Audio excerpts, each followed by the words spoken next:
podcast is part of the Sports Social Podcast Network. The Two-Footed Podcast is brought to you by EPLindex.com and our presenting sponsor, Liberty Shield. Liberty Shield is a VPN provider. A virtual privacy network allows you to go online, change your location, access things you're geo-blocked from, while keeping your data safe. So, as an example, if you are a UK expat and want access to BBC iPlayer to watch Match of the Day, or ITV Hub, or all four, but you get that message that says this content is not available in your location, a Liberty Shield VPN gets you around that block, allows you to watch whatever you want on those services while also keeping your data safe. And it goes further than that. It allows you to open up Netflix's entire library by just changing your IP address. Liberty Shield is the #1 rated VPN provider on Trustpilot with 5-star ratings across the board. So go to libertyshield.com right now, use the code EPL25 and get either the hardware package or the software package. The hardware package is a router that you plug into your existing router, and any item you want to change the IP address on, be it your phone or your television, you connect that to the new Liberty Shield router. All other items can remain connected to your existing router. There's also a software package which is instantly downloadable to your device and you can get using straight away. Again, libertyshield.com, EPL25 for 25% off at checkout. We're also brought to you by Home of Hopcroft, a giftware and homeware company located in Scotland but shipping worldwide. Check out homeofhopcroft.co.uk and do check out the EPL Index and Anfield Index shops, which you'll find on Etsy. Use the codes EPL10 or RED10 for 10% off at checkout. And lastly, do remember to check out A Tad Predictable, hosted by Tadiwa. That podcast is on this feed before every Premier League match week. And then the EPL Roundtable, hosted by Kevin DeVries, on its own EPL Roundtable feed. So just search EPL Roundtable in your podcast device. And that's out after every match week. Now, on with the show.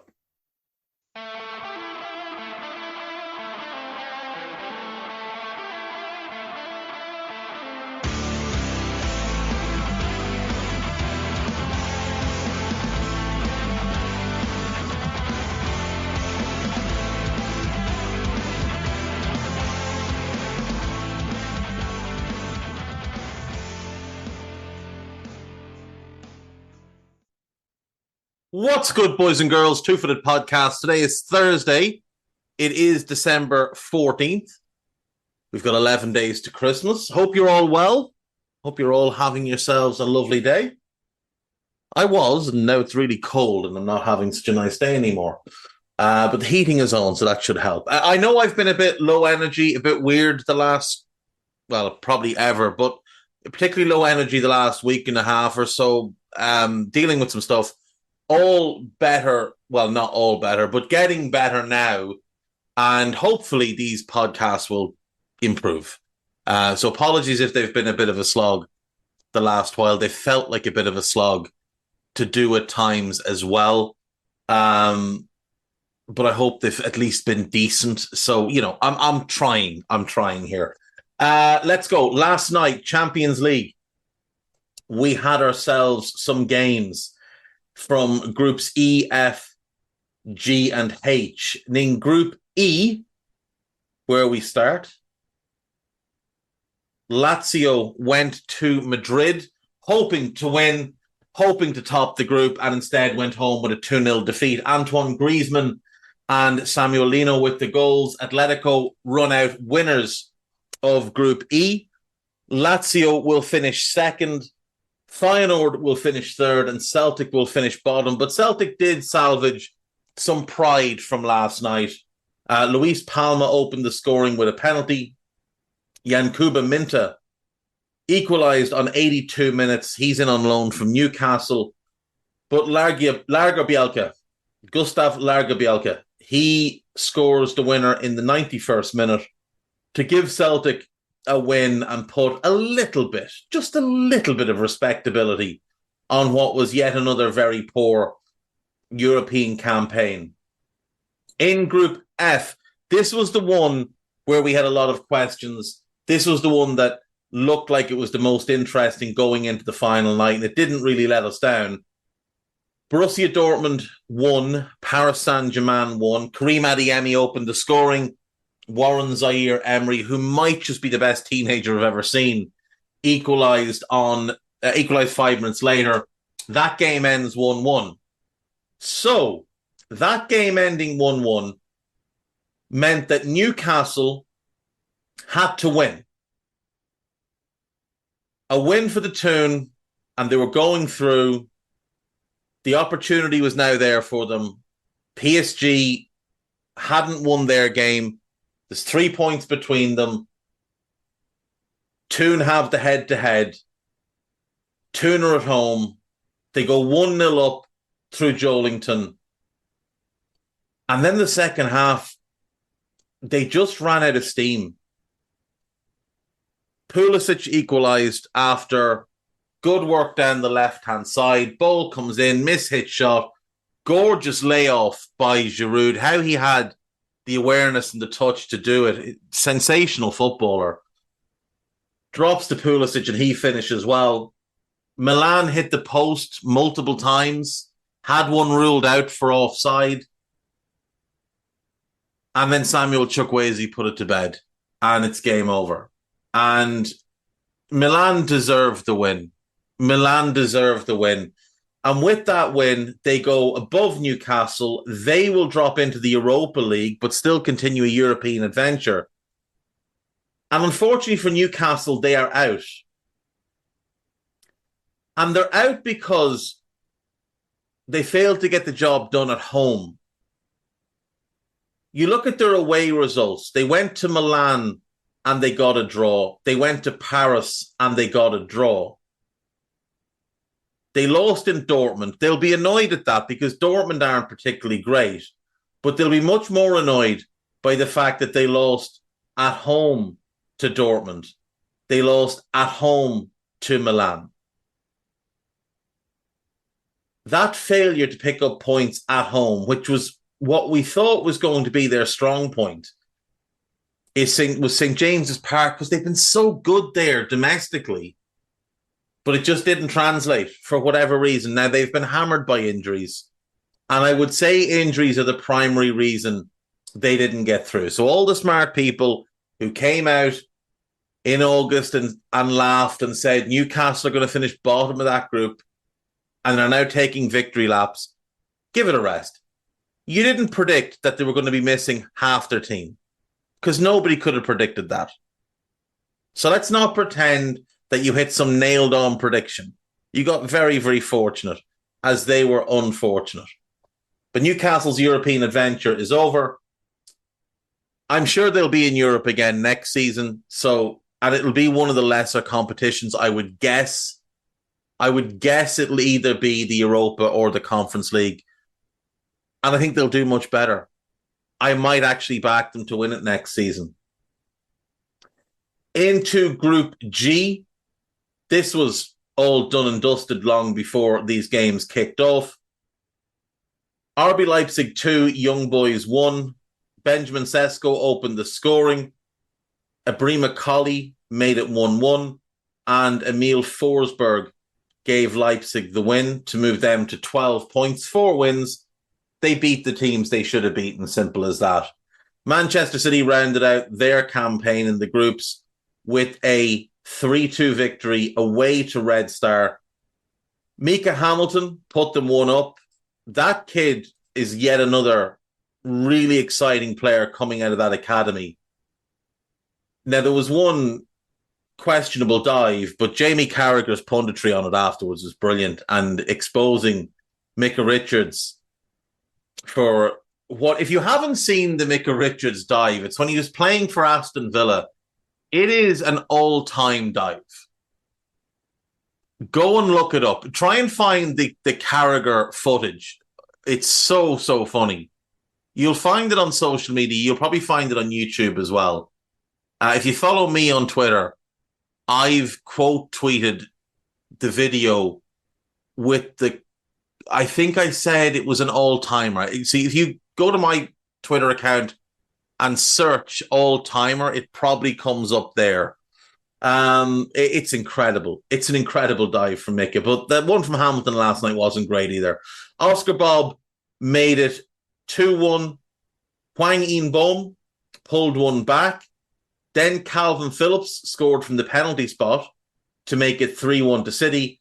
And Katai got one late. A little bit of consolation, a little bit of respect on the scoreline. But City win 3-2, and City are on to the next round. So City and Leipzig through, Young Boys into the Europa League, and Red Star are out. In Group H, then finally, Antwerp 3, Barcelona 2. Now, Barca had already qualified, so the game was meaningless. But after Vermeeren opened the scoring, then Ferran Torres equalised. Vincent Janssen, formerly of Spurs, made it 2-1. Gui scored in the 91st minute, and you thought, okay, Barca are after nabbing a point here when they probably didn't really deserve it. But a gentleman whose name I'm not even going to try and pronounce, we're going to call him George because that's his first name. George scores in the 92nd minute to give Antwerp a well-deserved win and their first points in the group stage. Congrats to them. Well-deserved. They've been tonked a couple of times, but they play good football, and I admire how brave they are. They went to the Nou Camp. They went to Porto, and they played their football, and they didn't try to be something they're not, so fair play. The other game was the important one. The other game was to decide who would finish second and go into the knockouts, and who would finish third and end up in the Europa League. And in that game, we had an absolute goal fest. Porto 5, Shakhtar 3. Galeno put Porto 1 up. Shakhtar equalised. Galeno put them 2-1 up. Then Taremi made it 3-1. Then there was an own goal by Estequel, which made it 3-2. Pepe made it 4-2. Conceição made it 5-2. And Shakhtar got a late equaliser through Iguinaldo. Porto putting on a bit of a show and advancing. So, where we are, advancing to the knockouts, we have Bayern Munich, Copenhagen, Arsenal, PSV, Real Madrid and Napoli, Real Sociedad and Inter Milan, Atletico Madrid and Lazio, Borussia Dortmund and Paris Saint-Germain, Manchester City and RB Leipzig, Barcelona and Porto. Heading into the Europa League, we have Galatasaray, Lens, Braga, Benfica, Feyenoord, Milan, Young Boys, and Shakhtar Donetsk. And saying goodbye to Europe for this season, Manchester United, Sevilla, Union Berlin, Red Bull Salzburg, Celtic, Newcastle United, Red Star Belgrade, and Royal Antwerp. So that is your Champions League group stage completed. And I believe the draw is to be held next week. It's on the 18th. It's noon Central European time, which is 11 a.m. Britain and Ireland time. The first legs will be played on the 13th, 14th, 20th, and 21st of February. The second legs, the 5th, 6th, 12th, and 13th of March. Should be good. It should be good. You would have to make Manchester City pretty strong favourites to win this competition this year. Now, if Jude Bellingham continues to play like prime Ruud Gullit, they'll have a chance. If Bayern get their act together in January and add the defensive midfielder they need and get one more piece in defensively, Bayern will have a chance. If PSG get the Verratti replacement that they're crying out for, they'll still have Luis Enrique, so they have no chance. On to tonight then. Europa League and Europa Conference League, the last round of games in the group stage. In Group A, West Ham play Freiburg and Olympiacos play Baka Topola. Those games are both 8 p.m. kickoffs. West Ham and Freiburg are through. It's just a matter of who tops the group. A draw is enough for West Ham because they won the away game.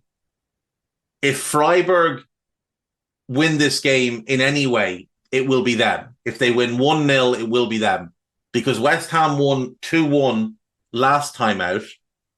So Freiburg only need a 1-goal victory. And they've got a much superior goal difference. So it would be them who tops the group. And West Ham would have to deal with the knockout round playoffs. Both Olympiacos and Baka Topola can qualify to go into the Conference League. You would have to make Olympiacos favourites given they're at home and they are just a better team. In Group B, we get Ajax at home to AEK Athens and Brighton at home to Marseille. Again, both 8 p.m. kickoffs. Marseille and Brighton are through. Marseille are 1 point ahead. Brighton need to win to advance. To top the group. Marseille will be happy enough with a draw. Ajax need to win to go into the Conference League. They have turned this season around. They're in much better form now. So at home, you'd probably back them to beat AEK, which would be unfortunate for AEK, who started the group really well, beat Brighton away from home, then got a draw with Ajax, and since lost 3 games in a row. In Group C, we have Real Betis versus Rangers and Aris Limassol versus Sparta Prague. This is worst case scenario for Rangers because they need to win tonight and hope that Sparta Prague, or they need to win tonight or hope that Sparta Prague don't win. So Rangers have 8 points. They're a point behind Betis and a point ahead of Sparta. And Sparta play Limassol, who aren't particularly good. Now, Limassol did beat Rangers, but the last time they played Sparta, they lost 3-2. If Sparta win, they'll go to 10 points. Betis would still have 9. Rangers would have 8. So Rangers would need the win. A draw wouldn't be good enough. They'd end up on 9 points and they'd end up in third and heading for the Conference League, which, to be fair, wouldn't be a disastrous outcome. And you'd give them a decent chance if they went into the Conference League. But they'll be looking to advance in this competition and stay among the more established clubs in Europe, let's say, rather than, I was going to say elite, but this isn't the elite because the Champions League is the elite. But you don't want to be slopping around with the Europa Conference League after Christmas. No way. In Group D, Atalanta are through. They will top the group. Sporting are through. They will finish second. And then it's between Sturm Graz and Rakow for the Conference League. Sturm Graz are away to Sporting. Rakow are at home to Atalanta. He would probably give Rakow the advantage, given they're at home. And Atalanta have nothing to play for. But it should be an interesting one. We'll have to wait and see. Group E, Liverpool are through. They don't need to worry about tonight. Toulouse are currently second. Union St. Gillois are third. And Lask are fourth. Lask need to win and hope that Liverpool win to go into the Conference League. They cannot qualify for the knockout phase of the Europa League. Union need to win and hope that Lask beat Toulouse for them to get into the knockout phase. Toulouse will play in Europe after Christmas. It'll either be the knockout or the Conference League. Liverpool will be in the knockouts waiting in the round of 16. These games are the 5:45 kickoffs tonight. Union St. Gillois versus Liverpool. Lask versus Toulouse. Group F, also 5:45. We have Rennes against Villarreal and Panathinaikos against Maccabi Haifa. As things stand, Rennes are top, Villarreal are second, Panathinaikos are third. They cannot qualify for the knockout phases. They can only get into the Europa League. And Maccabi will need to win in Panathinaikos to advance to the Conference League, which you wouldn't give them a great chance of, to be fair. Panathinaikos should get a result at home. Even if it's just a draw, they should get a result at home. Group G, Slavia Prague top, Roma second. They're both through. Slavia are 2 points clear at the top going into tonight's games. Servette will play in the Conference League. Nothing for them to play for. And Sheriff Tiraspol have been eliminated. Roma hosts Sheriff. Slavia play Servette. Roma need to win to top the group, but in fairness, you're not going to get decent odds on Slavia dropping points at home to Servette either. So it'll probably stay as it is. In Group H then, Bayer Leverkusen are top and qualified, 15 points from 5 games. Qarabag and Molde both have 7 points. Qarabag hold the head-to-head record. And then it is Hacken who are bottom and out. So Qarabag host Hacken. You would fancy them to win, given Hacken have lost all 5 games. Molde have to go to Leverkusen. Leverkusen have nothing to play for, but Leverkusen are unbeaten in all competitions this year, so they will probably want to at least hold on to that unbeaten run. Therefore, you'd have to make Qarabag the favourites to get through. In the Europa Conference League, Lille are top of Group A. Slovan Bratislava are second. They are both through. My Faro friends and Ljubljana, they're both out. It does come down to who tops the group, though. Both sides are at home. Lille to my Faro friends and Slovan to Ljubljana. You'd fancy them both to win, which means Lille will top the group. In Group B, Ghent and Maccabi Tel Aviv are both through. Zorya Luhansk and Brya are both out. Maccabi are 1 point behind Ghent. They host Ghent today. A win will see them top the group. Simple as that. Now, they don't actually host them. The game's been played in Serbia, but they are the nominal home team. Zorya Luhansk against Brya in the other game. Group C, Victoria Plzeň are through, and then any of the others can still qualify in second place. Victoria host Astana. In some ways, you think, well, that's the hardest game, because clearly it is. Victoria have won 5 of 5. They might well want to finish out the group perfectly, but they've got nothing to play for here. So potentially Astana could go there and get something. Dinamo Zagreb host Balkani in the other game. Dinamo have a 2-point advantage. You would have to fancy them. Given they've got the easier game and they've got the 2-point advantage and they're at home, you'd have to fancy Dinamo to advance. In Group D, Club Brugge and Bodo Glimt are through. Bruges, I believe. Bruges hold the advantage in the head-to-head as things stand from a 1-0 win in Bodo in October. Those sides play tonight in Bruges. And in the other game, Lugano hosts Besiktas. Both sides are out. It is just a matter of pride. Besiktas' campaign has been a disgrace. No, otherwise they got 1 point from their 5 games. Shambles. Group E, Aston Villa are through. Legia Warsaw look a good bet to join them. AZ Alkmaar, though, can still spoil the party a little bit for Legia. Mostar are out. We have Legia against AZ tonight. If AZ win, they will go through. They beat Legia 1-0 in the first game. So if they win tonight, even though they'd be level in points, and even though Legia would have the better goal difference, in all likelihood, AZ hold the head-to-head as things stand, so they would advance. Group F, Fiorentina are through. Ferencváros look good money to advance with them. Genk can still qualify. Kukuriki are out. Genk play Kukuriki at home, so that's probably a win. That'll put them on 9 points. Ferencváros hold Fiorentina, knowing a point is enough to get them through. Now, in the head-to-head, 2-2 in Florence.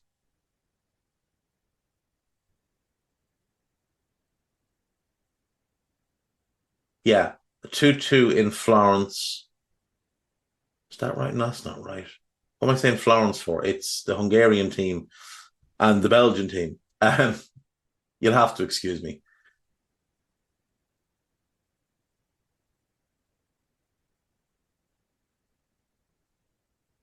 Right, we had a 1-1 in Budapest in November and a 0-0 in Genk. So the head-to-head is even. So Genk need to win, hope that Ferencváros lose, and hope that there's a 2-goal swing one way, well, in their favour. I think Ferencváros can be fairly confident that they're going through. I think they can be confident they're going through. Fiorentina have nothing to play for. All Ferencváros need is a draw. It's probably going to be them going through. Group G, PAOK are through. They will top the group. Eintracht Frankfurt will finish second. Aberdeen and HJK are out. PAOK play HJK today. Aberdeen play Eintracht. Neither of those games mean nothing. It's just about pride. And finally then, in Group H, Spartak Trnava are eliminated. Nordsjælland are currently top. Ludogorets second. Fenerbahce third. Nordsjælland are a point ahead of the other two and have a vastly superior goal difference. They own the head-to-head against both sides because they hammered Ludogorets 7-1. Now, barring Ludogorets winning 6-0 tonight, Nordsjælland will control that. And to be fair, all they need is a draw, and they're guaranteed to finish above Ludogorets. And then Fenerbahce will play Spartak. They'll probably win, so they could still top the group, despite the fact that they got absolutely pummeled 6-1 by Nordsjælland in the last round of games. Nordsjælland are a weird team. They lose to Fenerbahce in Fenerbahce. Then they hammer Ludogorets 7-1. Then they beat Spartak 2-0 away. Then they draw 1-1 with them at home. Like, how do you beat the two good teams in your group, 7-1 and 6-1 at home, and draw 1-1 with the bad team? That's the only point that Trnava took in the whole tournament. Bizarre. I think Nordsjælland will go through, and I think Fenerbahce will go through. But if Ludogorets beat them, they're out. Like they're just out. If Ludogorets beat them and Fenerbahce win as well, Nordsjælland are out, despite winning 7-1 and 6-1 in group stage games. Calamity for them if that happens. We have some news to get through.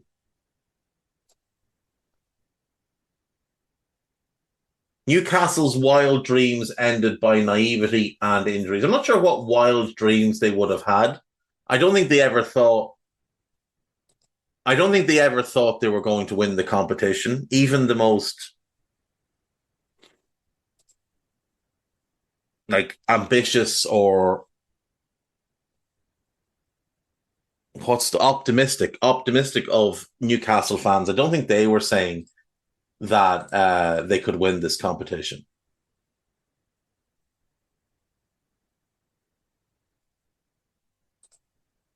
Premier League club, English clubs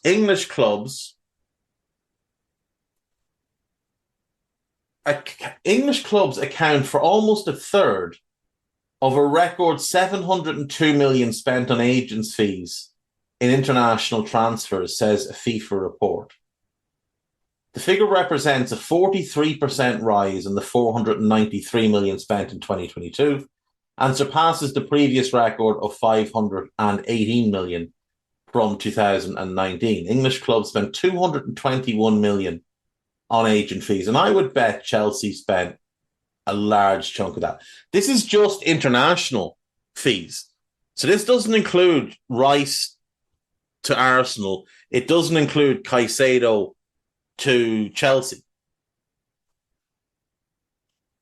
That is mental.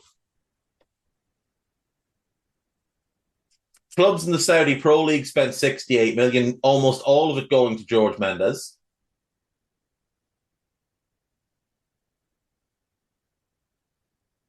Women's clubs spent 1.1 million on agents in a record 125 transfers.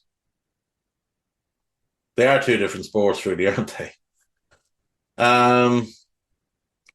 Celtic finally arrest Champions League run as domestic challenge awaits.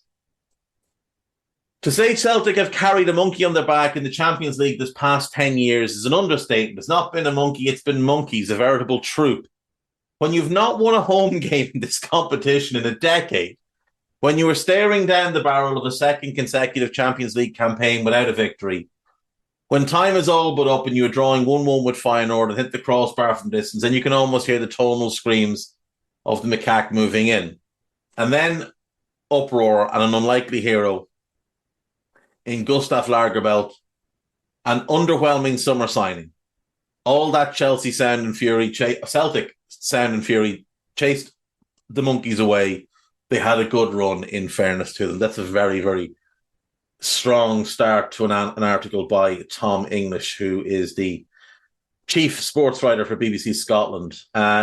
Celtic finally winning a home game in the Champions League. But more importantly, not taking away from the fact that Brendan Rodgers remains the worst manager in the history of European competition. Congrats to Brendan. What have we got here? A lot of talk about Steve Cooper the last couple of days, and Michael Brown has said that if he does get sacked, he'll walk into another job. I think Michael Brown has been listening to the Two Footed podcast because I've been saying that for weeks. Aitana Bonmati, Ballon d'Or and World Cup winner forged by adversity. This is a really good piece written by Maria Garrido. Do give that one a read. It's very, very good.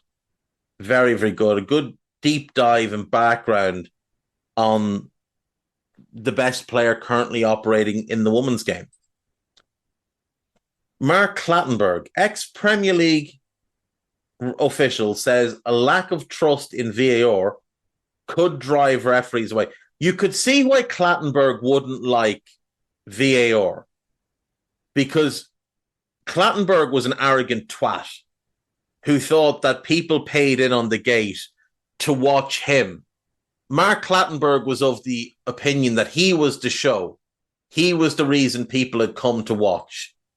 So you could see why he wouldn't like VAR, because that's a man who made a hell of a lot of mistakes over the years and probably would have been stood looking into monitors 4 and 5 times a game being told to change his mind. You can understand why Mark Clattenburg would not like VAR.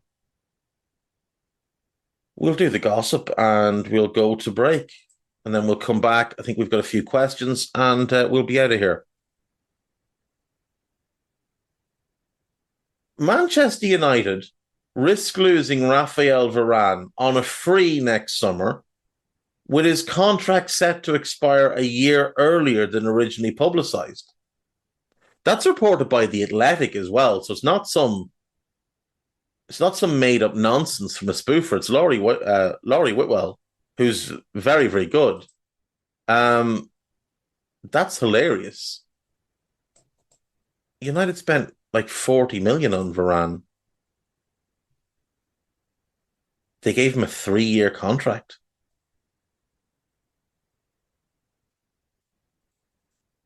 That's very strange. That is very, very strange that you would sign a player for that type of fee and only give him a 3-year contract. He's definitely leaving for free. Definitely. Why would he leave in January when he can control his own fate in the summer? I think he'll just stick around now, collect the enormous wages that they're paying him, and then he'll be away. Barcelona and other top European clubs are currently tracking Mason Greenwood.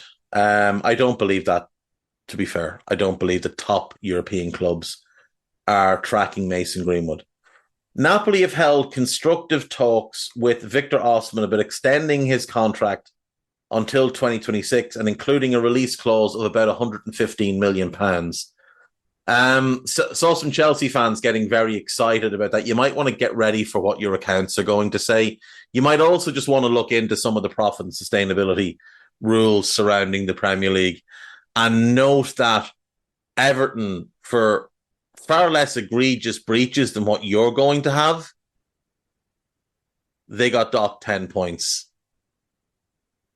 And Everton did cheat, but Everton cheated to stay in the division. You've cheated to stay 12th. And you've cheated far more purposefully than them. Like, you've knowingly broken all of the rules. So I think you'd have to, in order to get Victor Osimhen, you'd probably have to pay about 125 million in installments so that you could use amortization to put it on your books at 25 million a year for 5 years. Chelsea they're in the horrors financially, no matter what they try and say publicly.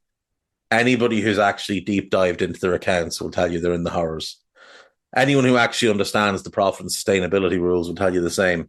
Manchester United manager Erik ten Hag is not at risk of the sack, as the club do not want to make any big decisions until the expected sale of 25% of the club to Jim Ratcliffe's Ineos group is resolved. Does it seem to anyone else that they're slow walking this sale of 25%? Like, this was agreed 2 months ago. It's not a full takeover. Why is it taking so long? Are you waiting until January is over so that you can point to the takeover or the sale of a percentage and say, well, we couldn't actually buy anybody because this is ongoing? Graham Potter has been lined up to replace him. No, he's not. Julian Lopetegui is also well placed to succeed Ten Hag. He's definitely not. AC Milan are in talks with Arsenal over a loan deal for Jakub Kiwior. I just don't see why Arsenal would do that. I really don't see why Arsenal would do that. Borussia Mönchengladbach and Switzerland defender Nico Elvedi has emerged as a January target for Chelsea following another injury setback for Reece James. Nico Elvedi has never really developed into the player that he was expected to be, but he's also a centre-back. So I know he can play right back, but he's not good there. I don't know why he would be on Chelsea's list. I would tag that as nonsense. Manchester United's failure to qualify for the Champions League knockout stages has left a £28 million hole in their transfer budget and may mean they are now more open to listening to offers for Casemiro, Rafael Varane and Anthony Martial. Again, Varane isn't going anywhere with 6 months left. Neither is Martial, in truth. And, I mean, what's Casemiro going to bring in? 20 million? 30 million? He's 31. He can't run anymore. Eintracht Frankfurt and Girona are keen on Donny van de Beek, who wants to leave Manchester United. Chelsea are willing to listen to offers for Dutch left-back Ian Maatsen in next month's transfer window. I think a lot of clubs will line up to try and get him. Aston Villa could sign 19-year-old Red Bull Salzburg and Israel midfielder Oscar Glauc in January for up to 50 million. You'd have to be absolutely off your nut to pay 50 million for a kid who's unproven outside of Austria. Wolves have agreed a new deal with Huang Hee-chan until 2028 with an option for a further season. It's a great move by Wolves. Everton, Burnley and Leeds are among the clubs monitoring 21-year-old English defender Archie Brown, who currently plays in Belgium for Ghent. He was in the Derby Academy, and when Derby's financial problems hit, Lausanne in Switzerland snapped him up. He did really well there, and then he moved on to Ghent last summer. He's quite highly regarded. Ineos, the crowd that own Nice and are buying into Manchester United, they own Lausanne. Bayern Munich's assistant coach, Anthony Barry, is a leading candidate to become the Republic of Ireland's new manager. Really? Let's have a look. Okay, it's written by Mike McGrath, so he's generally very reliable. I'm not sure what connections he would have with the FAI.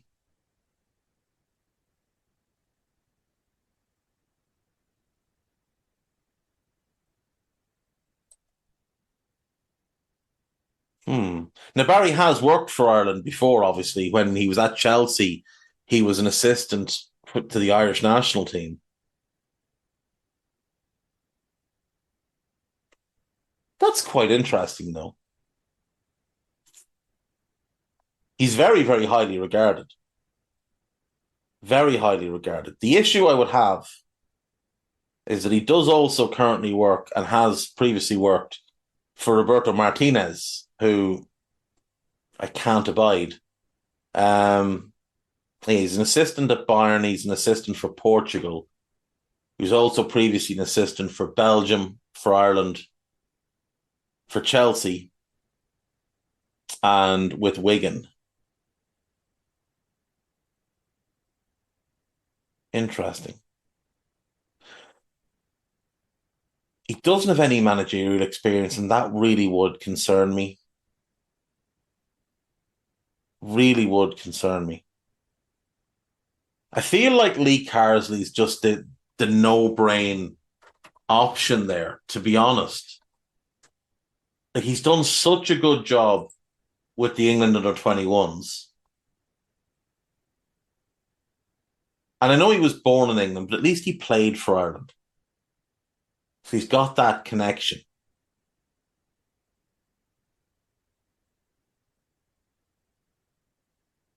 Coached in the City Academy for a year, was at Brentford for a while. I just feel like Lee Carsley's the guy to go with.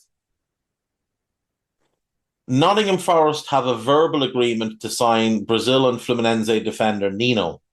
That was reported a while ago and then kind of went quiet, but a little bit more noise about it now. Right, we'll take a break. When we come back, we will do whatever questions we have. I know we have at least two. So we'll do them and we'll see what else is there. See you in a sec. Hold up. I'm eating breakfast right now and you need to hear about this. Have you ever tried Daily Harvest? My mind is literally blown. I'm enjoying a strawberry peach smoothie made with strawberries, peaches, goji berries, raspberries, and gluten-free oats. Wow. Just wow. It's a fruit explosion. I also got this oat bowl from Daily Harvest. So delicious. There's real fruit in here and even some veggies. It's not freeze-dried or artificially flavored. Sorry, I just can't believe how delicious everything is. I want to start every morning like this. Daily Harvest meals are quick, nourishing, and so flippin' good. They're made of sustainably sourced fruits and veggies and delivered right to my door. You got to get in on this. Go to dailyharvest.com and enter promo code HARVEST for up to $65 off your first order. That's dailyharvest.com, promo code HARVEST for up to $65 off. Again, dailyharvest.com, promo code HARVEST for up to $65 off. Right, welcome back. So we have questions. The first one came in, I believe, from Alex. So here we go. Could you make a case that Alisson is currently the best player in the Premier League? I know it's impossible to compare goalkeepers to outfield players, but on current form, I can't think of a single player with a greater impact in terms of scoring or preventing goals.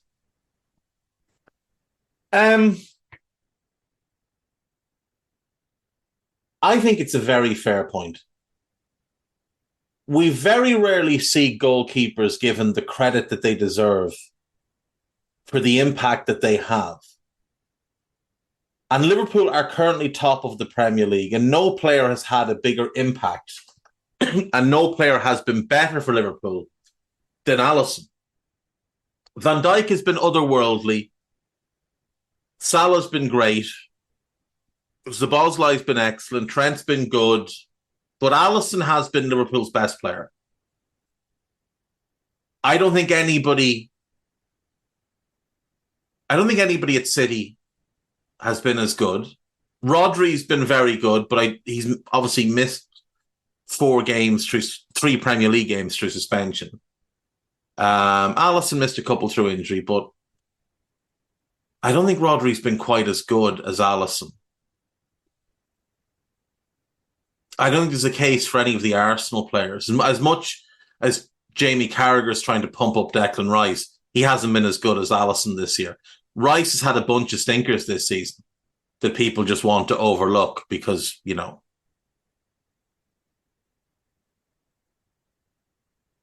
nobody at Villa. I think there is a really strong case. I don't think anybody's been as impactful, as influential this season as Alisson. And in terms of performance level, he had a really shaky 10 minutes against Bournemouth. He had a wobbly little spell against City. But that's about it. Other than that, he has been pretty spectacular. I think you're right. I think Alisson might be the best player in the league right now. Yeah, I think that's a fair point. I really do. I think Alisson might be the best player in the league right now. I had been sort of leaning Salah and kind of looking at a couple of the Bukayo Saka has been outstanding. Son has been great. Rodri has been very good. Douglas Luiz has been outstanding. Bouba Kamara has been outstanding. Yves Bassoum has been fantastic. Van de Ven, up until the injury, was playing out of his mind. Nobody at United is playing well. Nobody at Newcastle is playing at an exceptional level this season. Guimaraes has only recently found his best form. Yeah, I think Alisson is right now. He is the player of the year. Guy sent me this and I missed it last week. Eddie Howe obviously developed massively between jobs. Have you seen similar development in a manager before? Also, do you see any managers who could do similar in the future? Graham Potter teaching lads to do goals, for example. Graham Potter's an obvious one. And Graham Potter's Brighton, because let's forget what happened to Chelsea, but Graham Potter's Brighton and Eddie Howe's Bournemouth, there were some similarities between the sides in terms of the possession-based football. They were an attractive team to watch. They could be quite naive. Howe's team scored more goals. Potter's team conceded less goals. Potter would have a bit more control. Howe has managed to find ways to control games without necessarily needing the ball since going to Newcastle. Thomas Tuchel made some really interesting developments between when he left Dortmund and what we see now. Now, he didn't have the extended period out of the game that Eddie Howe did. Howe took that time off and he went and he observed top coaches. He went and he observed Antonio Conte. He observed Klopp. He observed Tuchel. He observed Pep. But the one he spent the most time with from what I can gather, was Diego Simeone. And when you look at this Newcastle team, I mean, they're carved from Simeone-type granite. Super strong defensively. Now, admittedly, at the moment, they're struggling defensively, but that's because of injuries, not because of anything structural or systemic. They manage the game in terms of managing the clock, managing how long the ball is in play. They're cynical. They foul in the right areas. They're very, very disciplined in terms of their positioning, their tactical awareness. Tuchel's Dortmund, if you go and look at them, they were maybe the most exciting team in Europe to watch that year. Free-flowing, goals from absolutely everywhere. If we pull that up, we'll see Dortmund 15-16. Now, admittedly, it is the Bundesliga, so it's not quite as strong, obviously, as the Premier League. But you look at that team that he had that season. He'd just taken over from Jurgen Klopp. In the league, they scored 82 goals, conceded 34. In the Europa League, they scored 10 in their group, beat Porto, beat Dortmund, beat Spurs, and then ran into Liverpool. They scored 140 goals in all competitions. 140 goals. And they were special to watch. They really were. That front four, when Kagawa went back and they had Mkhitaryan one side, Royce the other, Kagawa as the 10, and Aubameyang through the middle, they were genuinely special going forward. The following season, they weren't quite as good, but they scored 21 goals in their Champions League group. A group that included Real Madrid. In the Bundesliga, they scored 72. Now, they did make some sales. Mkhitaryan left. Gundogan left. Gundogan was in that team the first year as well. Mats Hummels left. Like that first year, they had such a good team. Weidenfeller and Berkey were the goal. Berkey had taken over. Neither were great, but Berkey's good. Weidenfeller's good. At that point, he was a bit past it. They were a little bit short in defence. It's probably what cost them over the course of the season. They were still relying a lot on Piszczek at right back. Socrates, Matthias Ginter, not great. Schmelzer was kind of on the tail end. Eric Durm wasn't good enough. Hummels was starting to decline at that point, which is why they were so happy to sell him. I'll never understand why they brought him back. But that midfield, Sven Bender, Ilkay Gundogan, and Yuri Sahin in rotation. And then Mkhitaryan, Kagawa, and Royce behind Aubameyang. And Julian Weigl also in that midfield rotation. Now, Gundo, I think, missed a bunch of games that year, didn't he? No, that was the year he played. It was the year before that he missed a bunch of games. He played 25 league games. Weigl played 30. These including sub-appearances. Sahin only played 9 in the league. Bender played 19. Mkhitaryan played 31. Kagawa 39. Royce 26. And Aubameyang 31. If they'd had a bit more depth, even with the goalkeeper, Berkey was fine. They had a bit more depth and better fullbacks. Because I think even at centre-back, you get away with Hummels and Socrates. But if they did better fullbacks, then you're running out Weigl before the ankle injury and Gundogan. That was an elite midfield. And then that front four, that is sensational. But the point is, they were uber exciting back then. And then you look at what he was doing at Chelsea and look at what a drastic change that was. But he won a European Cup. He won a European Cup.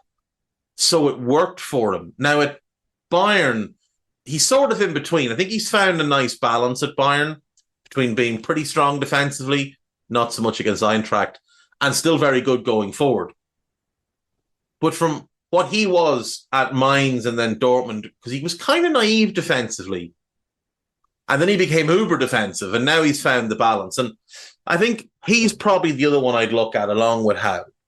I think his was even more drastic than Howe's, though, because he goes from that Dortmund team that just can't stop scoring to a Chelsea team who can't score at all via PSG, where much of his approach changed. And the biggest reason was Thiago Silva, because he had to protect him. I would bet if Thomas Tuchel was given truth serum, he didn't want Thiago Silva in his team. Now, Silva had advantages that you'd get from him. Organisation, talking others through games, leadership. But from a tactical point of view, he was a liability. And the same thing at Chelsea. And Tuchel did one of those masterclass things where he talked about having to alter things for Thiago Silva. And I would bet if he got truth serum, he wouldn't. He would prefer to replace Thiago Silva with a defender that could actually move. So he wouldn't have to play Marquinhos as a six, a quick centre-back at right-back, and a quick centre-back at left centre-back, all just to protect one player. Chris Colby, you talked about the Hodgson avoided relegation trophy. What do you think he would have as the figure on top of the trophy? I could also see him opting for a basic plaque. Yeah, potentially even a plastic one. Because, you wouldn't want to be spending money on stuff. But he may have just called it the Roy Hodgson avoided relegation trophy. And it might just be a picture of his face. I want to believe that that's what it is. It's a trophy that's an exact mold of his head with handles added. That's what I want to believe it is. And he probably keeps Werther's originals or something inside of it because the top lifts off. Imagine that the Premier League decided to go with a Manning cast structure for some upcoming key fixtures, specifically Liverpool, Arsenal, Liverpool United. Pick two primary personalities, doesn't have to be brothers, then two guests for each half. Oh.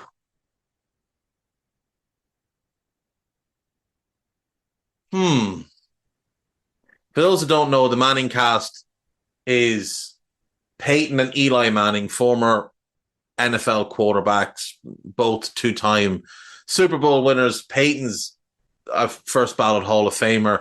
Eli will get in, but he wasn't nearly the caliber player Peyton was.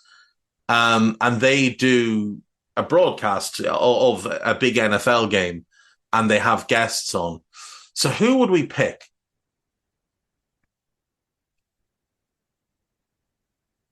Do you know, part of me would love to see, for Liverpool Arsenal, Benitez and Wenger. Just from an analytical point of view, I think they'd be fascinating, but they don't have the personalities to host. So what I'll do is, for Liverpool Arsenal, we're going to go... We'll go... Ian Wright's definitely the Arsenal one.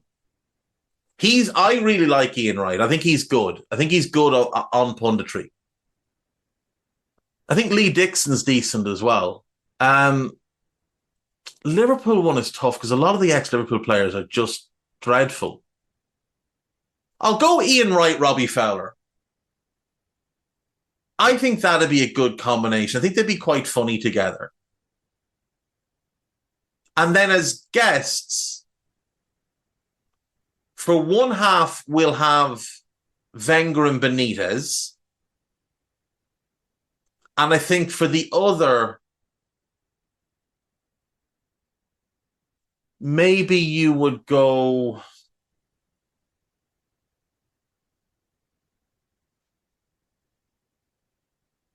Alan Hansen and Patrick Vieira, maybe? Just trying to think of people that have done punditry. Because you want them to be able to talk about the game. So that might be interesting. Or what you could do is you could look to maybe go with the celebrity fan route for the first half, say, and then the more analytics approach for the second half. The more analytics, the more analysis based for the second half. So Wenger Benitez second half, first half, two celebrity fans. So like for Liverpool, let's say Daniel Craig, and for Arsenal, I actually don't know what celebrity Arsenal fans. Celebrity Arsenal fans. And we're definitely not having Piers Morgan on. The Queen apparently was an Arsenal fan. Prince Harry is an Arsenal fan. Benedict Cumberbatch? Lewis Hamilton could be interesting. Idris Elba. You know what? We'll go Idris Elba and we'll go Daniel Craig. So that'd be Liverpool versus Arsenal. For Liverpool United, I quite like Keane and Carragher together. I do. I quite like Keane and Carragher, and there's a mutual respect there between the two of them. So I think I'd go with them. And then I'd still go Benitez and Ferguson. Or Benitez and Van Gaal. Benitez Van Gaal could be interesting because Van Gaal is spiky enough to start a row. But Benitez Ferguson would be the most interesting because Ferguson's interesting to listen to. And then celebrity-wise, let's have a look and see. The only one I can think of for United is Mick Hucknall. And I don't think we're going to want him on.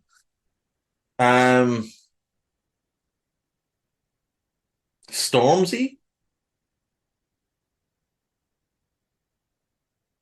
Usain Bolt?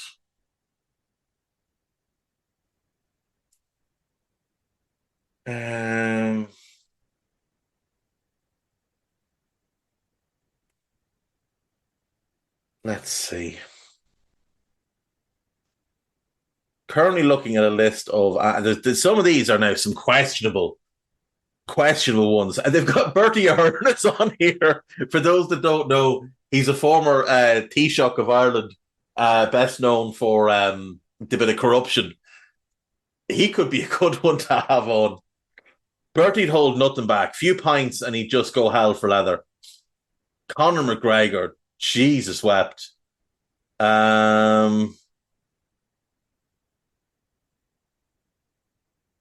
Dominic Moynihan. Ed O'Brien from Radiohead. I refuse to accept that Floyd Mayweather is a Manchester United fan.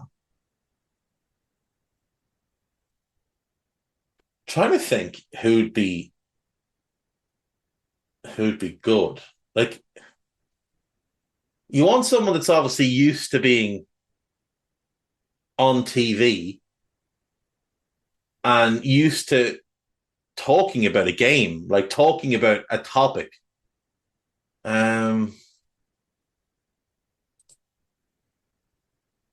Johnny Sexton could be quite interesting because he's used to breaking down sports. But I'm not sure how funny he'd be. He is quite funny, but I don't know if it'll translate all that well. Still looking down this list. There's an awful lot of people down here, and I'm having doubts over some of them, whether they're actually United fans or this is just some nonsense to try and big up United. I wonder, would someone like like Lana Del Rey and Rachel Riley, though Rachel Riley's a terrible gang of lads. But I wonder if they would, well, they'd definitely piss off Joey Barton, which would be part of it. I wonder if they'd be decent. Other Liverpool celebrity fans.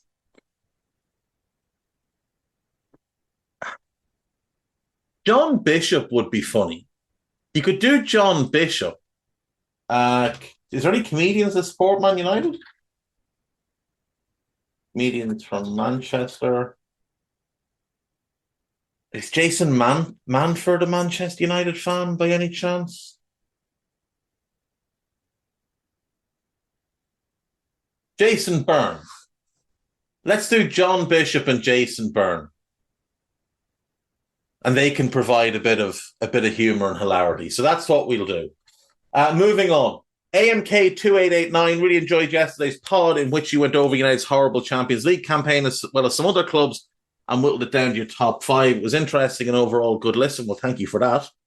I was wondering if you'd be able to do the same, but for World Cups, maybe starting at World Cup 70 and working your way to the most recent World Cup. I certainly can. 1970 World Cup. Right. Okay. Right. 1970 World Cup. Group 1, Soviet Union, Mexico, Belgium, El Salvador. I don't think anyone's embarrassed there. Not in Group 2, not in Group 3, not in Group 4. So nothing in 1970, I don't think. Belgium going out, they'll have been a little bit disappointed, but it's a tough group. 74. Both Germany teams go through. Chile, Australia go out. Yugoslavia and Brazil ahead of Scotland. Scotland can't be too upset. Group 3 is fine. Italy going out in Group 4 of 1974. They beat Haiti. They drew with Argentina. They lost to Poland. Fabio Capello scored in that game. But Poland were pretty good in the 70s, so I don't think that's embarrassing. 1978. France go out, but their group is Italy, Argentina, Hungary, and themselves. That's tough. And they did beat the Hungarians, so they didn't get embarrassed. Mexico finishing bottom of Group 2 that year with no points, fairly terrible. Spain weren't great in the late 70s, so them going out's not a big deal. Scotland will have been annoyed to go out in the group stages of 78, but they weren't brilliant. And like Peru, it's just one of those things where you just catch lightning in a bottle in a tournament. They beat the Scots, drew with the Netherlands, and beat Iran. So, you know, even though they went out bottom of their group in the second round, they were in with Argentina, Brazil, and Poland, who again were still quite strong by that point. So nobody yet, I don't think, that we would class as embarrassing. 82. Nobody in Group A, that's fine. Nobody in Group B. Nobody in C. Nobody in D. Yugoslavia going out, a little bit of a shock, but Northern Ireland were great in that group stage, and obviously Spain were the hosts, so they're pretty strong. Scotland go out, but they were in a group of Brazil, it's 82 Brazil, maybe the best team not to win the World Cup, and the Soviets, who were so strong back then. So no, nobody in 82. In 86, no.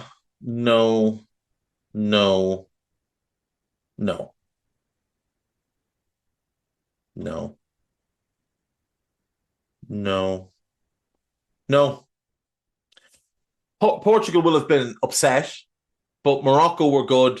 England are in that group, and so are Poland. So, I mean, it's coin toss kind of group. It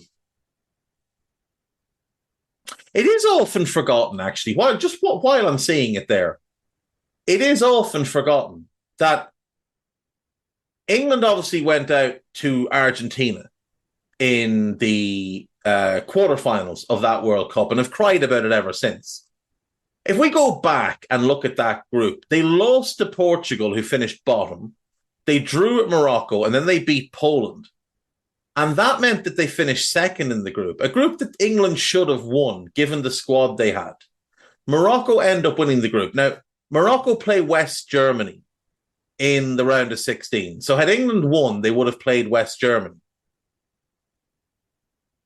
Instead, they finished second and get Paraguay. So it's not like everything went against them in that competition. Then they ended up playing Argentina and getting beaten. And obviously, West Germany ran the table on the other side, got to the final and lost to the Argentines. 1990.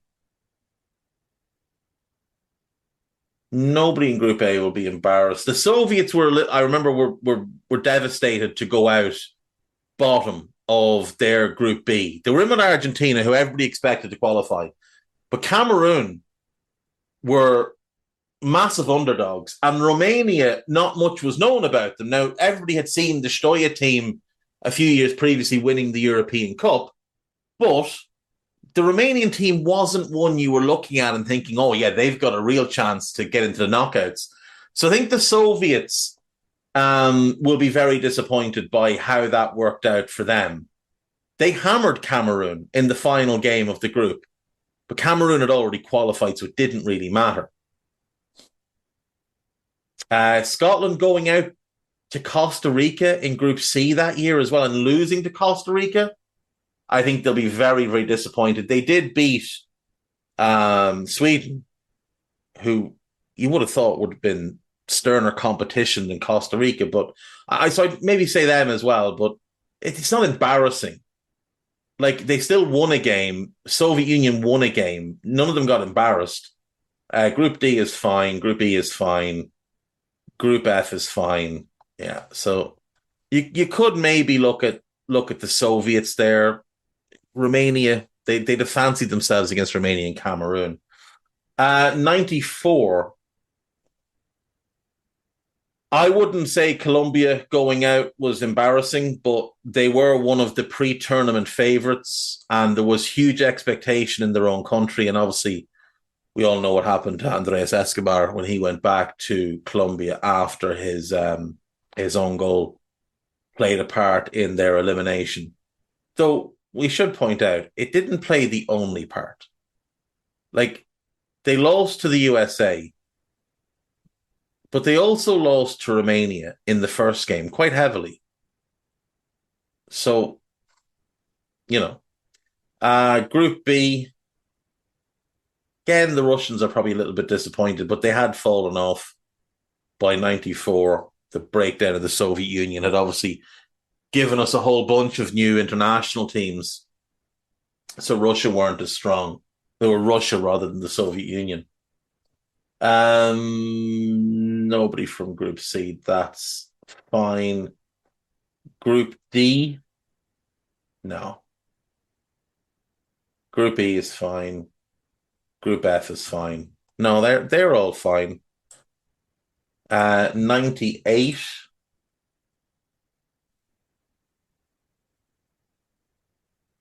Scotland would have been disappointed just to take 1 point, but it's a tough group.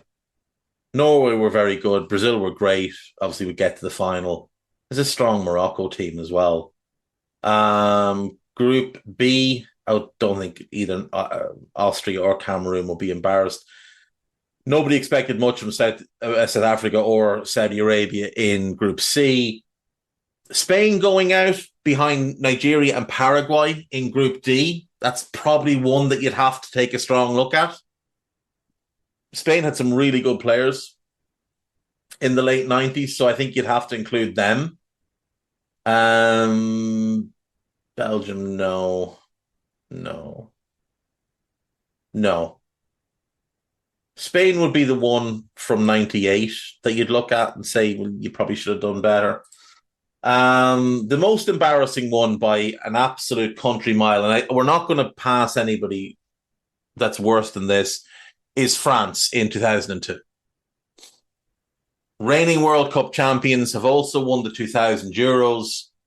They're returning much of the same squad that won both of those tournaments.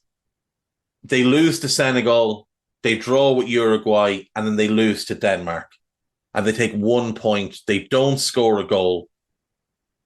It's them. Like, that's it. You're not going to get worse than that. That is horrific, considering how great they'd been in the previous two tournaments. Also in that World Cup, South Africa, Slovenia, no. Costa Rica, China, no. Portugal getting dumped out behind South Korea and the United States. That one will have stung quite a bit. They still had Rui Costa, they had Figo, pretty strong Portuguese squad. So you'd have to say them. And Argentina going out in the group stage. One thing going out to England, very, very bitter rivals, but to go behind Sweden as well, you'd have to look at that one. You'd have to look at that one strongly. Croatia, Ecuador, no. Russia, Tunisia, no. France 2002 remains the worst, but we'll move on to 2006.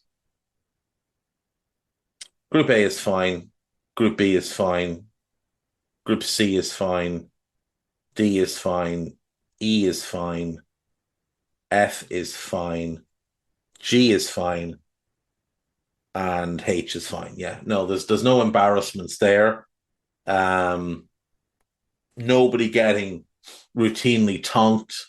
Though Serbia, Montenegro, they did lose 6-0 to Argentina in Group C.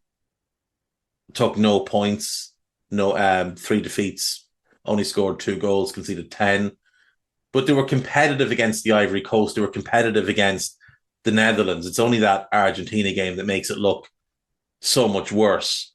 And it's not like they were expected to go and be, contenders. 2010. France again. You've got 1 point from a group that had Uruguay, Mexico, and South Africa. You drew at Uruguay, then you lost 2-0 to Mexico, and then you lost 2-1 to South Africa. So I would put that one second.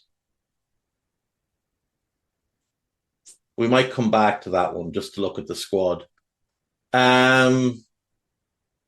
is fine. C is fine. D is okay. E is okay. Italy, bottom of a group with Paraguay, Slovakia, and New Zealand. Yeah, that's embarrassing. They drew with Slovakia. They drew with New Zealand.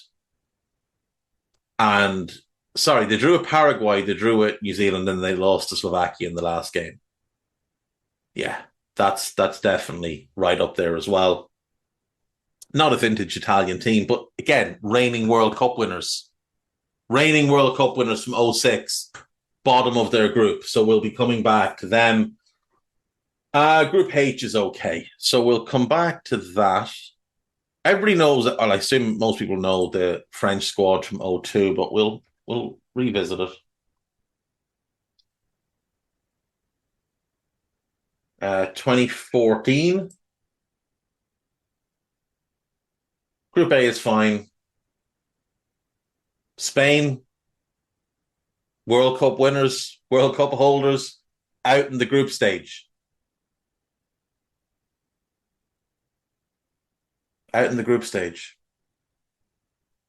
Netherlands and Chile. So a tough group because that's the Alexis Sanchez, Vidal. They're kind of really emerging at that point. That's that team from Chile.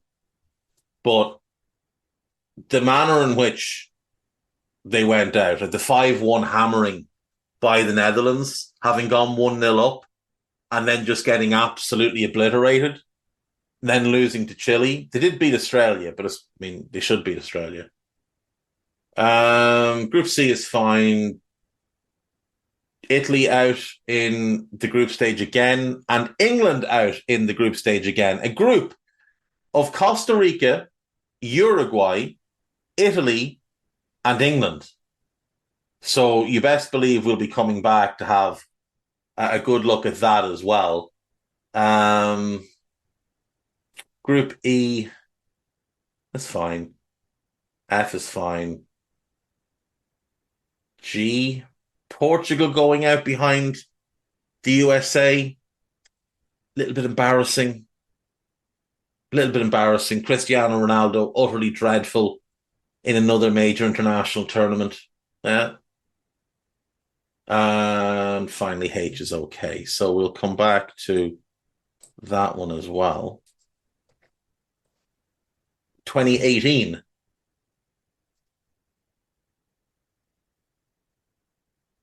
A is fine.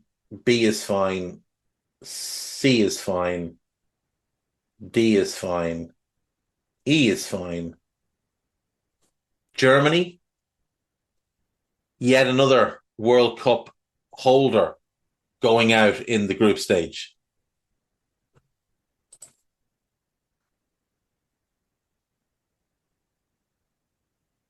So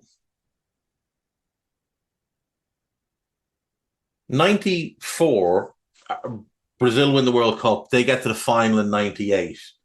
France win the 98 World Cup, go out in the group stage in 02. Brazil win the World Cup in 02.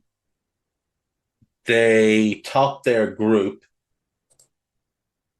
but go out at the quarterfinal stage to France in 06. Italy win the 06 World Cup, go out in the group stage in 10. Spain win the 10 World Cup, go out in the group stage in 14.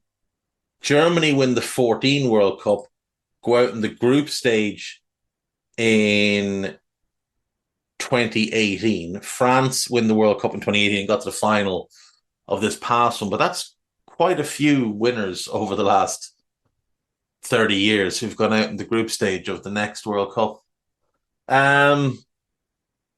Yeah, we can come back to that. And then we have one left to do. So we'll do that and then we'll come back and work our way through.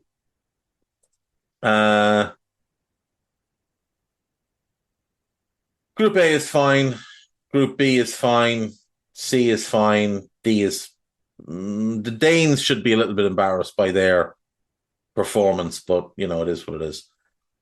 Germany going out of a group behind Japan. That's a little bit embarrassing for them, but the German team is not particularly good at the moment. Group F is fine. Group G is fine. Uruguay, not great, but it's, you know, it's a tough group. So I don't think anybody from that World Cup. So let's have a look at the France. France 2002 is the one.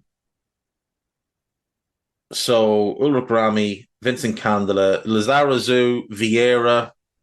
God, I forgot Philippe Christenval existed. He was dreadful. Yuri Djorkaev, Makelele, Desailly, Djibril Cissé, Zinedine Zidane, Sylvain Wiltord, Thierry Henry, Mikel Silvestre.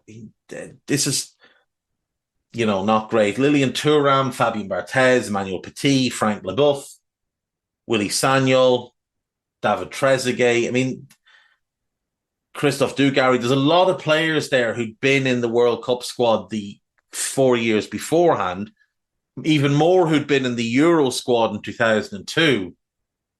That's a shocker for them to go out with that squad, to go out so meekly, to not score a single goal and go out with, you know, 1 point.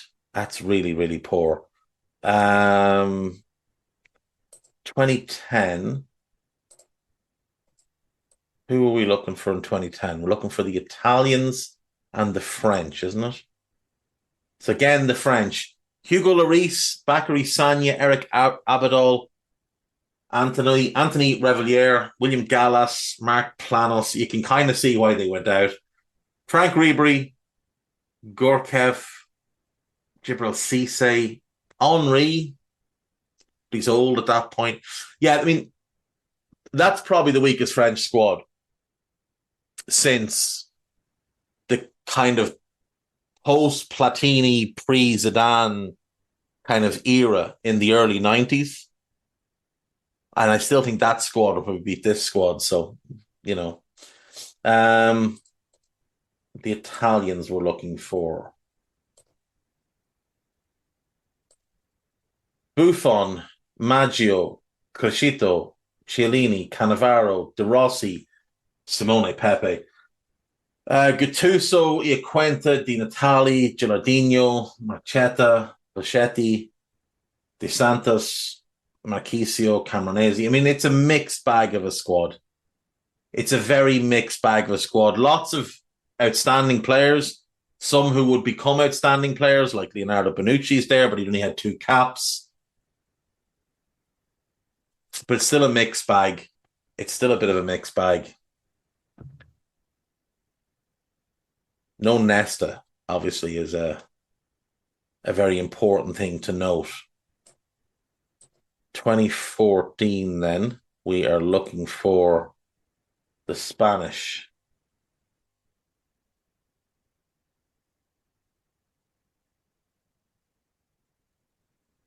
Casillas, Albiol, Piqué, Martinez, Juanfran, Iniesta, Villa, Xavi, Torres, Cesc, Pedro, De Gea, Mata, Alonso, Ramos, Busquets, Koke, Alba, Diego Costa, Santi Cazorla, David Silva, Cesar Azpilicueta, and Pepe Reina. That's a shocker. Considering they'd won 3 international tournaments in a row, my assumption is they were just burnt out. That's the only thing I can really assume. Like, when you look at how many caps some of those players had going into that tournament, Iker Casillas, 154. Iniesta, 97. David Villa, 96. Xavi, 132. Torres, 107. Cesc was only 27, 89. Alonso, 111. Ramos, 117. Busquets was 25. He had 65 caps. David Silva had 80. Like, obviously Puyol is long gone. Capdevilla is gone. But Piqué is there. Ramos is there. Juanfran was outstanding, didn't win enough caps. He should have won far more, but he was really good.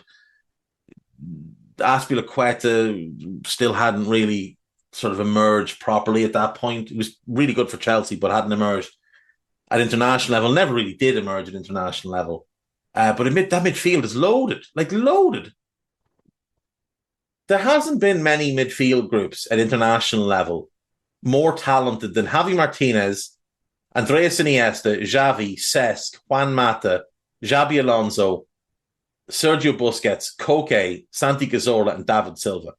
Like, in the history of the game, there's been very few midfield groups at international level better than that. And they were dreadful in that competition, collectively dreadful. They might be the one to challenge our friends from France, because that's probably a stronger squad. Now, defensively, it's hit and miss. Far more miss, actually, than hit. But goalkeepers, Iker Casillas, David De Gea, Pepe Reina. Strikers, Villa, Torres, Pedro, Diego Costa. That's rough. And then, 2014, we also wanted to look and laugh at England, who went out in their group. Joe Hart, Glenn Johnson, Leighton Baines, Stephen Gerrard, Gary Cahill, Phil Jagielka, Jack Wilshere, Frank Lampard, Daniel Sturridge. Why was Lampard still in the squad? Lampard and Gerrard shouldn't have been in that squad by that point. They just shouldn't have been in the squad. Sturridge, Rooney, Welbeck, Smalling, Foster, Henderson, Oxlade-Chamberlain, Phil Jones, James Milner, Ricky Lambert. I mean, that is a diabolical squad. That is an atrocity. Adam Lallana's in there, Ross Barkley, Fraser Forster, a very, very young Luke Shaw, a young Raheem Sterling. That is an atrocity of a squad. The 7 standbys. It gets even worse. The 7 standbys. John Ruddy, No disrespect, you weren't an international caliber goalkeeper. John Flanagan. John Stones. Michael Carrick should have been in the squad. When you look at some of the dreck that was in the squad, Michael Carrick not being there, Michael Carrick winning 34 caps for England is a disgrace. Michael Carrick is historically, in my view, the most underrated English player of the Premier League era. You know, when people trot out that, oh, if his name was, like, people used to say it with Danny Ings, if his name was Ingzinho or Lallana, if his name was Adolfo Lalaini or whatever garbage they'd come up with, he'd be, no, all of that is crap. But Michael Carrick, if he had been Spanish or Italian or even French, would be held in the highest of regards. A genuinely outstanding footballer. With West Ham, briefly with Spurs 2 years, and then with United for 12 years. And right up until the end, he was still a really good player. Couldn't really run anymore, but he was still a really good player. Michael Carrick replaced Roy Keane at United. The hardest possible ask for a player. And he wasn't as good as Keane, but he was great in his own right. 5 league titles, an FA Cup, 2 League Cups, a Champions League and a Europa League. He was magnificent. A brilliant defensive midfielder, read the game at an incredible level, brilliant passer, didn't need to tackle, was just always where he needed to be. Very much in that Busquets school of defensive midfielder. Not as good as Busquets, obviously, but a great player. But that England squad is an atrocity. Oh, the rest of them, by the way. Tom Cleverley. Jermaine Defoe, fair enough. Andy Carroll in the England squad. Andy Carroll, John Flanagan, John Ruddy, and Tom Cleverley. Ricky Lambert, Adam Lallana. Christ. Oh, that's woeful. A drug test needed for Roy Hodgson. That's an atrocity. How wasn't he fired after that competition? Yeah, the Spain 14 squad and France in 02. They're the two worst. I would still go France worst because I do think Spain were burnt out, but still. And France had an easier group. The Mauritian one. Parma won 8 trophies between 1991-92 and 01-02. Certainly the club's most successful period. How did their playing style evolve? I've done Parma a few months back as a nostalgia day. If you look at the early Parma, when they had Zola, Asprilla and Brolin, it was all about movement, and they were a far more fluid team. They were a better team in the late 90s with Chiesa and Crespo up front, but they were a little bit more predictable because Crespo played as an out-and-out 9. That partnership never quite got to hum for as long as it should have. Like, that should have been... That is, still to this day, one of my all-time favourite front twos. Chiesa was there for 3 years. Crespo, was he 2 years at Parma? 4 years at Parma. So they played all 3 years together. Crespo came quite raw from River. You could see the development in him. His third and fourth years, 28 and 45, 27 and 43. Chiesa left before that last season. So they only had one season where they were both outstanding. In the first 2 years, Chiesa was the better of the two. The last year, Chiesa's 18 in 46 and Crespo's 28 and 45. They're brilliant together that year. And then Chiesa gets sold and he goes to Fiorentina.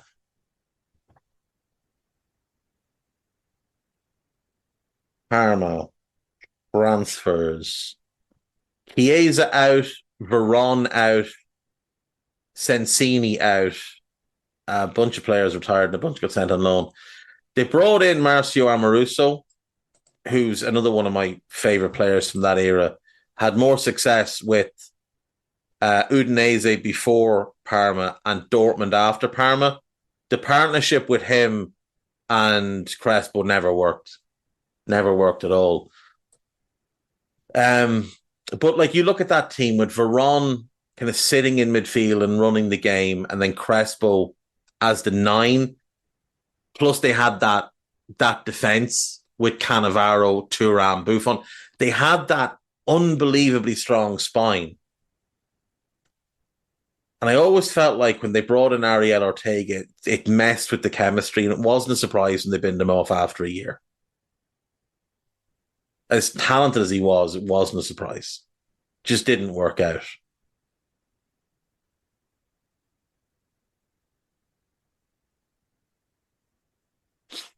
What's funny is, so when they bought Crespo, there was a sell-on clause put into the agreement.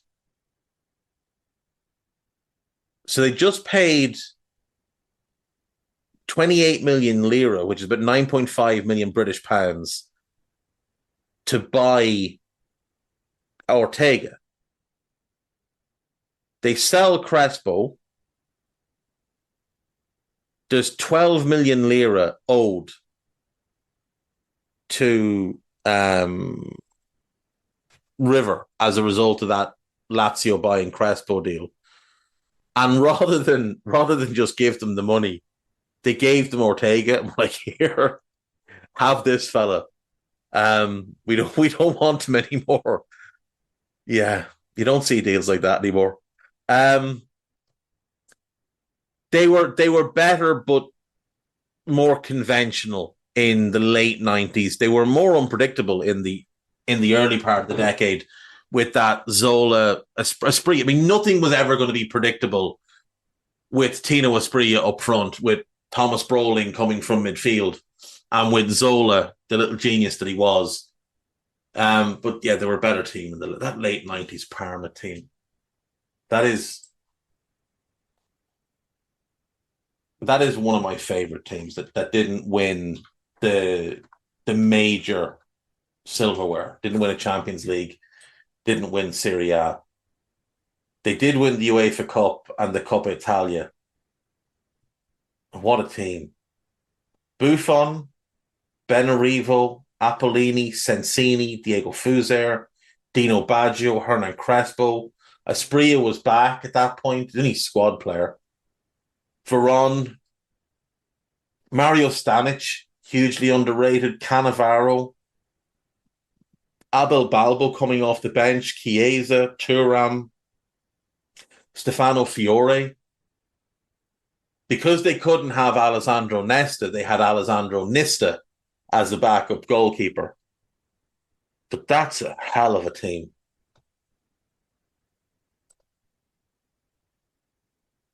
That is a hell of a team. Buffon in goal, Thuram right back, Benarivo left back, Cannavaro and Sensini in the middle. Veron and Bogassian sort of as the sitting mid. It was a kind of a diamond. Fuser and Baggio, the more attack-minded of the two, of the four rather.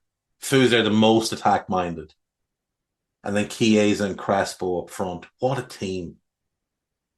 Stanic, Balbo, Vanoli, Asprilla, all contributing off the bench. Musi. That is an unbelievably good team. You're probably two players from a real title winner at that point. They win the UEFA Cup.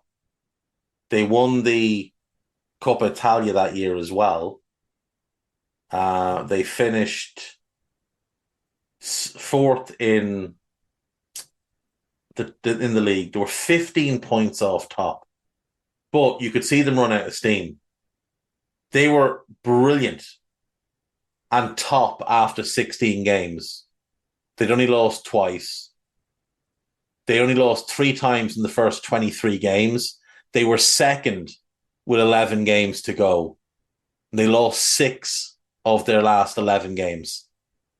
And that knocked them to 4th.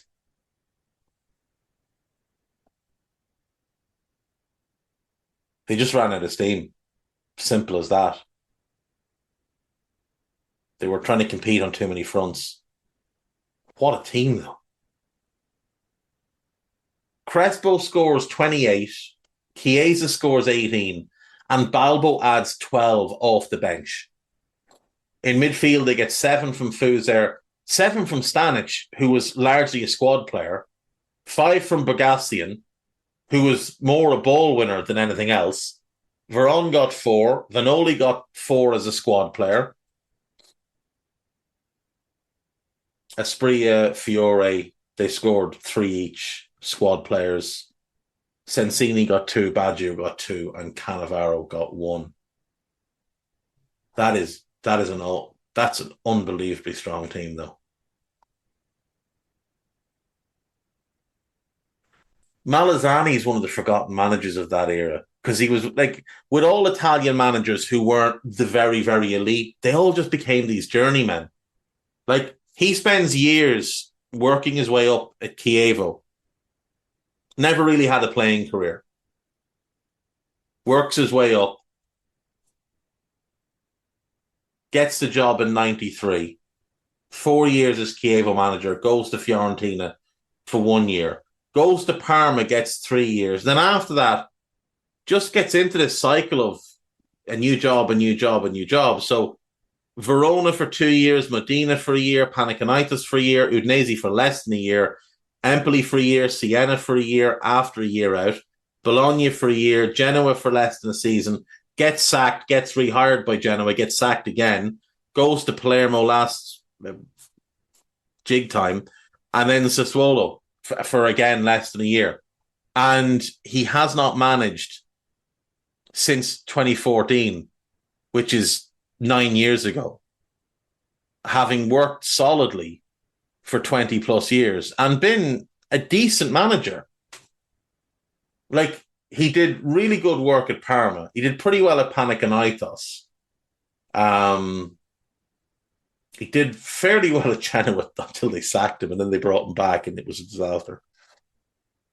Yeah. He's a good manager, though. If he was English, he'd still be getting jobs to this day, but he would have stayed longer in some of these. Yeah. Anyway, that is it. That is our last question. And that's my most memorable team of Parma during that era, to answer the second part of your question. I will see you all tomorrow. I've got to go and watch a game of football now. So, bye-bye.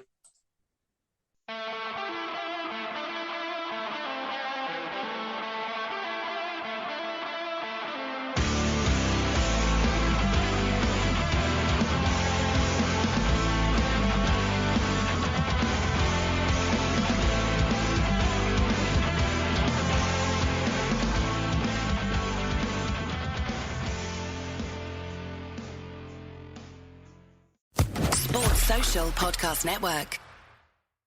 Get $250 cash back after your first $500 in purchases when you open a new Visa at Kemba Financial Credit Union. Pick from 2 great cards, each with their unique cashback rewards, perks, and benefits, and give yourself the gift of cash this holiday season. Visit Kemba.org to compare the cards for details and to apply. Purchases must be made in the first 30 days for cashback eligibility. Kemba, a better way to bank. Federally insured by NCUA.